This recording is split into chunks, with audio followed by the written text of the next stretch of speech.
చెప్పుకోవడానికి ఏమీ లేనప్పుడు ఏం చేస్తారు? పక్కోడు చేసిన పనుల్ని నేను చేశానని చెప్పుకుంటారు కొందరు. అలాంటి బాపతే టీడీపీది. చంద్రబాబు పాలనలో రాష్ట్రం అధోగతి పాలైంది. అలా నిర్లక్ష్యానికి గురైన వాటిల్లో ఒకదాని గురించి ఇప్పుడు మనం చెప్పుకోబోతున్నాం. అదే మైపాడ్ రోడ్. ఇంతకీ ఈ రోడ్డు ఏంటి, ఎక్కడుంది అన్న వివరాల్లోకి వెళ్దాం.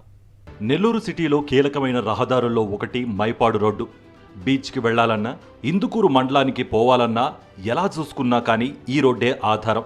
చంద్రబాబు పాలనలో మంత్రిగా ఉన్న నారాయణ ఈ ప్రాంతం వాడే అయినా కూడా ఏనాడు పట్టించుకోలేదు. నెల్లూరు అభివృద్ధిని గాలికొదిలేసి అమరావతి రియల్ ఎస్టేట్ వ్యాపారంలో బిజీగా ఉండిపోయారు. అధికారంలో ఉన్నప్పుడు ఏం చేయలేకపోయిన నారాయణ ఇప్పుడు మళ్లీ ఎన్నికలు రాగానే నెల్లూరుపై ఎక్కడలేని ప్రేమను వలకబోస్తున్నారు. అందులో భాగంగా జగన్ సర్కార్ చేస్తోన్న అభివృద్ధి పనులను తన ఖాతాలో వేసుకుంటున్నారు.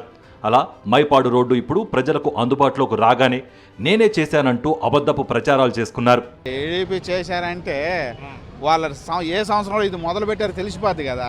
అప్పుడు ప్రభుత్వం ఎవరితో తెలిసిపోద్ది కదా. ఆయన ఏదో చెప్తున్నాడు, గుడ్డి లెక్కలు చెప్తాట అట్ట. 100 కోట్లతో జగన్ సర్కార్ మైపాడు రోడ్డు విస్తరణ పనులను పూర్తి చేసింది. మాజీ మంత్రి అనిల్ కుమార్ ఆధ్వర్యంలో ఈ పనులు శరవేగంగా జరిగి ప్రజలకు అందుబాటులోకి వచ్చింది.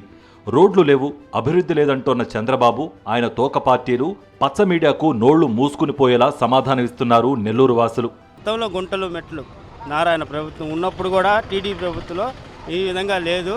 వైసీపీ ప్రభుత్వంలో బాగా వేశారు, బాగా చేశారు కూడా. చాలా గలీజ్గా ఇరుగిరుగ్గా ఉండేది రోడ్లు, ప్రశాంతంగా తిరిగేదానికి వసతి లేకుండా ఉండేది. ఈ కాలువ కూడా చాలా పాడుపడిపోయి ఉండేది. కాబట్టి ఇప్పుడు ఈ కాలువ కట్టి రోడ్డు వేసిన దానివల్ల బాగుంది. నగరం నుంచి ఇందుకూరుపేట మండలంలోని పలు గ్రామాలకు వెళ్లే ప్రధాన రహదారి ఈ మైపాడు రోడ్డు. ఈ రోడ్డు ఇరువైపులా నగరపాలక సంస్థ పరిధిలోని 3, 4, 5 డివిజన్లు విస్తరించి ఉన్నాయి. అంతేకాదు బీచ్కు వెళ్లే ప్రధాన మార్గం కావడంతో పర్యాటకులకు కూడా ఎలాంటి ఇబ్బంది కలగకుండా జగన్ సర్కార్ ఈ రోడ్డు విస్తరణను యుద్ధ ప్రాతిపదికన పూర్తి చేసింది.